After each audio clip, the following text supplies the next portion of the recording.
Well, those friendships you value may be more important than you think. Our Health Beat anchor Anne-Marie Tiernan is here now to tell us how your friends can affect your health. We're joined today by Julie Schneiders, who is a nurse practitioner at St. Vincent Women's Health. You see women in your office day in and day out. Thank you for joining us today. Tell us, what do you see?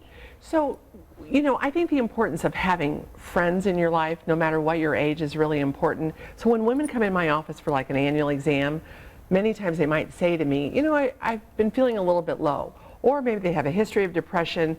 And when you kind of work through that to figure out what they need, one of the questions I want to know is, what kind of support do they have around them? I mean, maybe they've had a death of a spouse, maybe they've had a best friend die, their kids went off to college.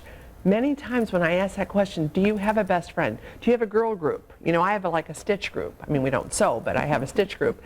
And they'll say, well, I'm too busy. All I do is work and I come home and I go to bed.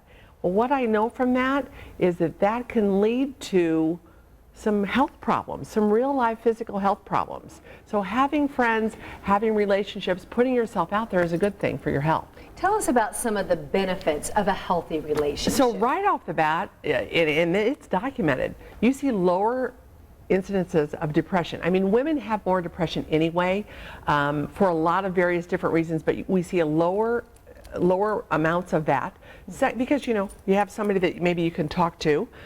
Secondly, it boosts your immune system. I mean, there are studies out there that say that you are going to be healthier if you have a peer group. The other thing is decreasing stress. And I think that we are all kind of overstressed, and there's so much that we really probably don't even realize. Laughing, humor, isn't it the best, for you? Well, and the healthy lifestyle choices and making decisions away from unhealthy lifestyle choices, like maybe someone to work out with, maybe somebody to do something with, it just helps you make better decisions and look out for you. Well, and how many times do you see people in a running group? You see Weight Watchers. All of those things, I think, help people. And sometimes you'll see groups of friends that all run, groups of friends that all want to lose 20 pounds. So decreasing obesity, keeping your stress level regular. They really think that people that have trouble quitting smoking, if you have a buddy.